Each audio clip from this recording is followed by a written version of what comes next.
Welcome to Abhinav Bharat. నేను అరవింద్. ఆంధ్రప్రదేశ్ రాష్ట్ర ప్రజలు ఎంతో కాలంగా ఎదురు చూస్తున్న విశాఖ మెట్రో రైల్ ప్రాజెక్టుకు కేంద్ర ప్రభుత్వం పచ్చజెండా ఊపింది. ముఖ్యంగా ఉత్తరాంధ్ర వాసుల కల నెరవేరిందని అయితే అనుకోవచ్చు.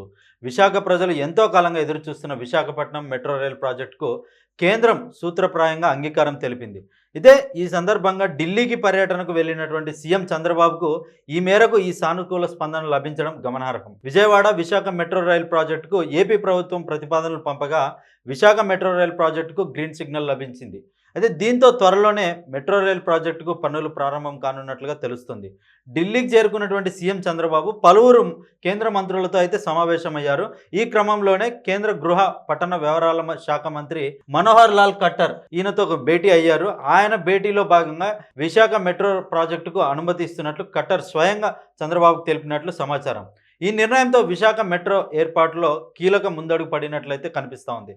తాజాగా చంద్రబాబు పర్యటన నేపథ్యంలో విశాఖ ప్రాజెక్టుకు ఆమోదం లభించడంతో త్వరలోనే పనులు ముందుకు సాగే అవకాశం కనిపిస్తూ ఉన్నాయి. అయితే విజయవాడ మెట్రో ప్రాతిపదికనపై కూడా త్వరలో స్పష్టత రావచ్చని అధికారులు భావిస్తున్నారు. అయితే ఇక్కడ చూసుకుంటే మనకు ఈ రెండు మెట్రో అనేటువంటిది చాలా కీలకం. ఎందుకంటే ఆంధ్రప్రదేశ్లో భవిష్యత్తులో విస్తరించే సిటీలుగా ఈ రెండు మనకు కనిపిస్తూ ఉన్నాయి. ఏది విశాఖపట్నం, మరొకటి విజయవాడ. ఎందుకంటేనంటే అనేక ఇన్వెస్ట్మెంట్లు కానీ అనేక పెట్టుబడులు, తర్వాత ఈ ఏదైతే ఇండస్ట్రీస్ కూడా విశాఖ మరియు విజయవాడ కేంద్రంగా జరుగుతున్నట్లయితే మనం ఇప్పుడు చూస్తూనే ఉన్నాం. ప్రభుత్వం కూడా ఈ రెండు సిటీ పైన కూడా అత్యధికంగా ఫోకస్ పెట్టినట్టుగా కూడా కనిపిస్తూ ఉంది.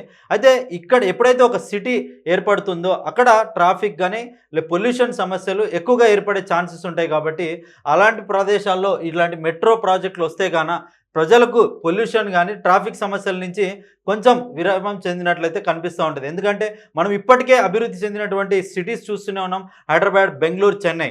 అంటే ఇప్పటికీ అక్కడ మెట్రో ఉన్నప్పటికీ కూడా కొద్ది శాతంగా పొల్యూషన్ కానీ ట్రాఫిక్ సమస్యలు ఇంకా ఉన్నాయి, కానీ కొద్ది శాతంగా తగ్గినాయి. ఇప్పుడు మనం యాక్చువల్గా మెట్రో సిటీ అంటేనే ఎలా ఉంటుందంటే ఎస్పెషల్లీ పొల్యూషన్ ఎక్కువగా అవుతూ ఉంటుంది. ఎందుకంటే అక్కడ వెహికల్స్ ఎక్కువగా ఉంటుంది, పబ్లిక్ ఎక్కువగా ట్రావెల్ చేస్తూ ఉంటారు, తద్వారా పొల్యూట్ ఎక్కువ అయ్యే ఛాన్సెస్ ఉంటుంది. ఎస్పెషల్లీ ఇప్పుడు మనం కొద్ది కాలంగా చూసుకుంటే భారతదేశంలో రీసెంట్గా మనం ఢిల్లీలో కూడా చూసాము. ఢిల్లీలో ఏ రకంగా ఎయిర్ పొల్యూట్ అయింది, అక్కడ ఎంత ఇబ్బందులు పడ్డారు ఆ పొల్యూట్ అయిన ఎయిర్ వల్ల అనేటువంటిది మనం చూసాం. సరైన ఆక్సిజన్ కూడా దొరకలేదు అక్కడ కొద్ది రోజుల క్రితం. సో ఆ రకంగా ఇబ్బందులు చాలానే తలెత్తుతాయి. కాబట్టి ఇలాంటి మెట్రో అనేటువంటిది ఉండటం వల్ల కొద్ది శాతం ట్రాఫిక్ నియంత్రణ జరుగుతుంది. అదేవిధంగా ప్రజలకు సమయాన్ని కూడా అంటే ప్రయాణించే సమయం కూడా చాలా తగ్గుతూ ఉంటుంది. ఎందుకంటే ఇప్పుడు ఫర్ ఎగ్జాంపుల్ ఒక 10 కిలోమీటర్లు కానీ 5 కిలోమీటర్లు కానీ సిటీలో బస్సు ద్వారా కానీ బైక్ ద్వారా ట్రావెల్ చేయాలంటే టైం కూడా చాలా పడుతూ ఉంటుంది. అదేవిధంగా మనుషులు టైర్డ్ అవుతారు కూడా. సో బట్ మెట్రో ఉంటే కూడా సమయం చాలా సులభంగా ఉంటుంది. ఫర్ ఎగ్జాంపుల్ హైదరాబాద్ తీసుకోండి. అంటే ఈ లాస్ట్లో ఉన్నటువంటి మియాపూర్ నుంచి ఇటు మిడిల్లో ఉన్నటువంటి సికింద్రాబాద్కి వెళ్ళాలంటే మామూలుగా వెళ్ళాలంటే కూడా ఒక 1 అవర్ పడుతుంది. బట్ అదే మెట్రోలో వెళ్ళాలంటే వితిన్ 40 మినిట్స్లో అక్కడ చేరుకుంటారు. అంటే టైం ఎంత తగ్గుతూ ఉంది. అదేవిధంగా మనుషులు స్ట్రెస్ కూడా తగ్గుతూ ఉంటుంది. అదేవిధంగా ఏదైతే కింద వెహికల్స్ ట్రావెల్ చేస్తుంటాయో వాటి ట్రాఫిక్ కూడా తగ్గుతూ ఉంటుంది.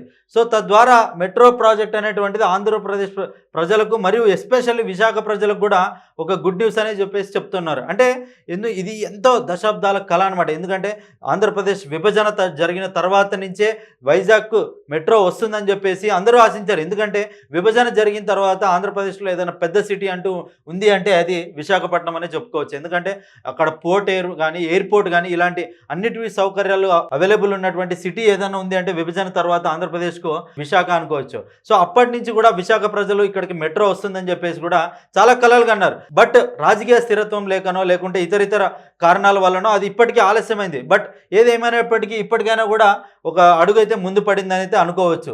బట్ మెట్రో వల్ల అయితే చాలా యూజెస్ అయితే ఉంటాయి. ఎందుకంటే ఇప్పుడు విశాఖపట్నం చూసుకుంటే మనం గత కొన్ని రోజులుగా అక్కడ ఐటీ డెవలప్మెంట్కు ప్రభుత్వం అడుగులు వేస్తుంది. ఎందుకంటే గూగుల్ డేటా సెంటర్ కానీ అదేవిధంగా కాగ్నిజెంట్కి సంబంధించి కూడా భూమి పూజ జరిగింది. కాగ్నిజెంట్ కానీ టీసీఎస్ కానీ మరి ఇన్ఫోసిస్ ఇలాంటి ఐటీ కంపెనీస్కు అక్కడ భూమి పూజ జరగడం, నిర్మాణాలు స్టార్ట్ చేస్తామని ప్రభుత్వాలు చెప్పడం ఇలాంటివన్నీ జరుగుతున్నాయి. కాబట్టి భవిష్యత్తులో ఇక్కడ ఐటీ నిర్మాణం జరిగే ఛాన్సెస్ ఉంటుంది.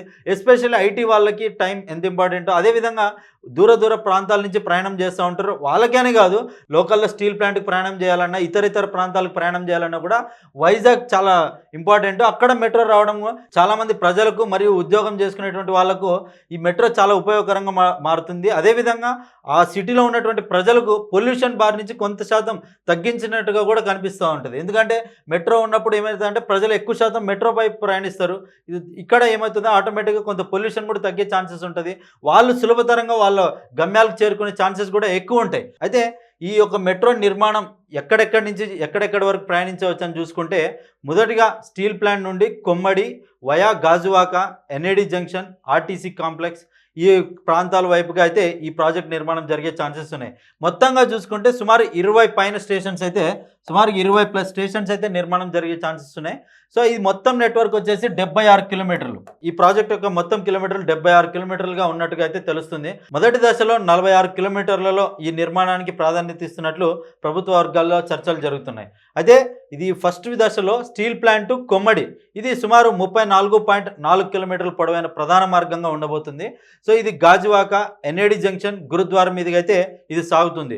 అయితే మరొకటి చూసుకుంటే గురుద్వారా పాత పోస్ట్ ఆఫీస్, గురుద్వారా నుండి పాత పోస్ట్ ఆఫీస్ ఇది సుమారు 5.8 కిలోమీటర్లు ఉండే ఛాన్స్ ఉంది. ఆ డిస్టెన్స్లో ఈ మెట్రో కారిడార్ నిర్మాణం జరిగే ఛాన్స్ ఉంది. తర్వాత చూసుకుంటే తాటి చెట్ల పాలెం నుండి చిన్నవాల్తేరు, ఆర్కే బీచ్ ఇది సుమారు 6.75 కిలోమీటర్ల దాకా ఉండే ఛాన్స్ ఉంది. భవిష్యత్తు విస్తరణ రెండవ దశ కొమ్మడి నుండి భోగాపురం విమానాశ్రయం వరకు విస్తరించినట్లు సమాచారం. భవిష్యత్తులో రాబోయే డేటా సెంటర్కి కానీ ఐటీ నిర్మాణాలకు కానీ ఇది సులభతరంగా మారుతుంది. అదేవిధంగా ఐటీలో పనిచేసేటువంటి వాళ్ళకి కానీ ఇతర పనులకు ఈ మెట్రో చాలా సులభతరంగా మారుతుందంటూ కూడా ప్రభుత్వ వర్గాలు భావిస్తున్నారు. ఈ మెట్రో ప్రాజెక్టు అందుబాటులోకి వస్తే స్టీల్ ప్లాంట్ నుండి కొమ్మడి వరకు ప్రయాణ సమయం సగానికి పైగా తగ్గుతుందనేసి అంచనా వేస్తున్నారు. అంతేకాకుండా ఇది పర్యావరణానికి మేలు చేసే కాలుష్య రహిత ప్రయాణాన్ని అందిస్తుంది. భోగాపురం ఎయిర్పోర్ట్ కనెక్టివిటీతో విశాఖకు మరిన్ని పెట్టుబడులు, ఐటీ కంపెనీలు వచ్చే అవకాశం కూడా ఉంది. ఎందుకంటే ఎప్పుడైతే ఎయిర్పోర్ట్కు కనెక్టివిటీ వచ్చిందో పెట్టుబడిదారులకు రవాణా సులభంగా కనిపిస్తుంది కాబట్టి అక్కడ ఇన్వెస్ట్మెంట్లు వచ్చే ఛాన్సెస్ కూడా ఉందన్నట్టుగా కూడా వీళ్ళు భావిస్తూ ఉన్నారు. ఇది వేలాది మంది యువతకు ఉపాధిని కూడా కల్పిస్తూ ఉంది. ఎందుకంటే మెట్రో వస్తే గాన ఆ పనులు జరిగేటప్పుడు కానీ లేకుంటే మెట్రో వచ్చిన తర్వాత చాలామందికి ఉద్యోగ అవకాశాలు కూడా అక్కడ లభిస్తాయని చెప్పేసి చెప్తున్నారు. దశాబ్దాల విశాఖ వాసుల నిరీక్షణకు త్వరలో తెరపడనున్నట్టుగా అయితే తెలుస్తుంది. దీనిపై మీ అభిప్రాయాన్ని కమెంట్ రూపంలో తెలియజేయండి. Thank you.